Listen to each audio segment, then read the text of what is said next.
Hey everyone, welcome back to the Going Zero Waste YouTube channel. Today, I'm gonna give you 6 tips to break up with paper towels.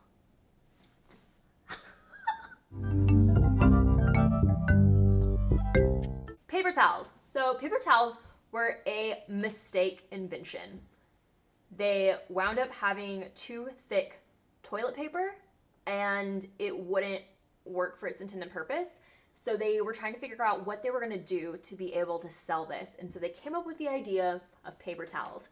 And it took years to convince the American public that using rags were dirty and that instead we should use paper towels. Because the thought of paying for trash back in 1945 was absurd. No one would pay for trash. Why would you waste your hard-earned money on paying for something you throw away? I still wonder that today. Why are we spending money on things that we throw away? Paper napkins, paper towels, trash bags, all of these things, we're just paying for trash. Packaging, on average, is 15% of the cost of an item. You are paying 15% of the cost of an item to throw it away. It's just, yeah, I don't get it. It's actually been one of my favorite swaps, has been not using paper towels. I don't even miss paper towels, but when people say, oh, I could never go zero waste, I feel one of the first things they grab towards, like, what would I do without paper towels? I'm gonna give you 6 tips so you can learn to live without your beloved paper towels. I've got a bit of a challenge for you. If you have any paper towels lying around, I want you to take them and I want you to put them in the hardest place to reach possible, like in your attic, the very, very top level of your organizing unit in your garage, hidden in the back of a closet. Just take them and hide them. And then in their place, put some reusable rags. And these rags don't have to be nice. You don't have to go out and buy new nice rags. You can cut up old t-shirts. You can use the tea towels that you already have lying around. I will say when it comes to cleaning though, I do prefer a towel that has a little bit of a larger weave because it helps to absorb water rather than just pushing it around. However, if you are using something like fabric softener, or if you're using a soap-based detergent in your washing machine, like one of the homemade ones, soap will actually cling into the fibers and start to make your fibers waterproof. And so that's a different video talking about, homemade laundry soap versus actual homemade laundry detergent. I mean, you can't home make detergent, but anyways, that's a video for another time. But you might want to run your rags or other things through a vinegar rinse them out to try and remove some of that soap residue if you have been using a homemade laundry soap, because that will prevent them from absorbing water. So assuming that you have towels that are ready to absorb water, it should be really, really easy to swap out your paper towels for paper towels. So one of the first things after meal cleanup, so after I have a meal, and I've got all the crumbs, I might just spray some vinegar cleaner.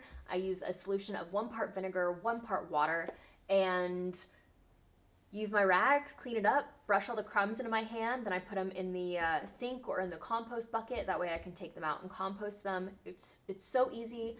It doesn't take any more time than using a paper towel. It's a very easy cleanup. The second thing is cleaning windows and glass. And so, when we talk about cleaning windows and glass, we want a streak-free shine. And so one of the best ways I found to do that is to have one rag that is the wet rag that you spray the solution on, that you kind of rub it on the window or the mirror, and then you have a dry rag that helps to really absorb that liquid, and then you go back and you use the dry rag to absorb what liquid is remaining. Sometimes you need to keep swiping until all the liquid is gone to be left with a streak-free shine. I've also heard really good things about using newspaper. So if you occasionally maybe get some of those like junk mail things, or you have any newspaper around, you can use newsprint to clean as well.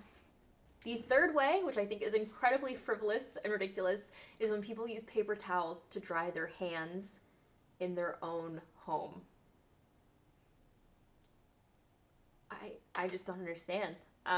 That's probably such an easy way. It's such an easy switch. Instead of a paper towel, just put a reusable towel there and then you can just use it. You can dry your hands. You're good to go.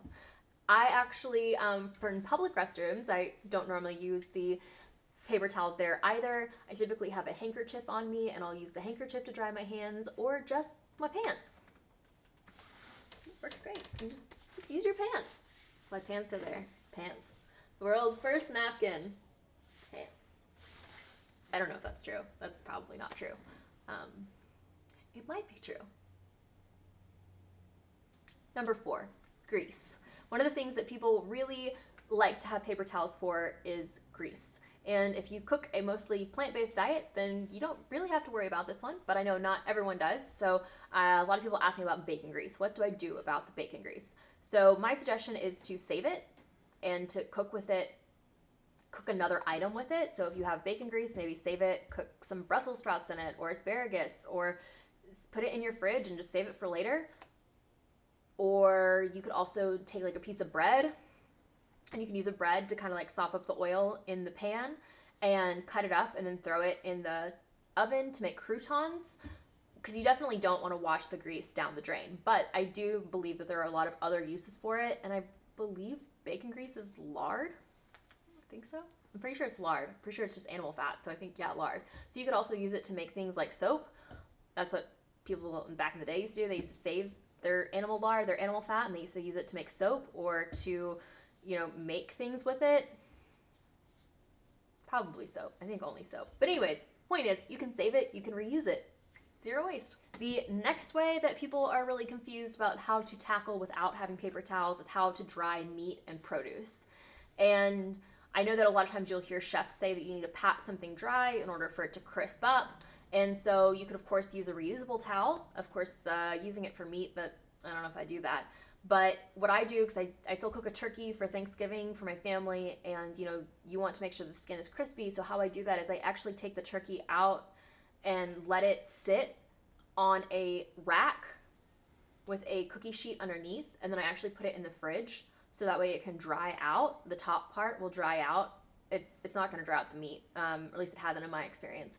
So the top part dries out, and so that way it's crispy and it's not sitting in any liquid, and any of the liquid will drip down to the bottom of the pan. So you do have to think a little bit ahead on that one, but that's the way that I get around that. And then the last one is gross stuff.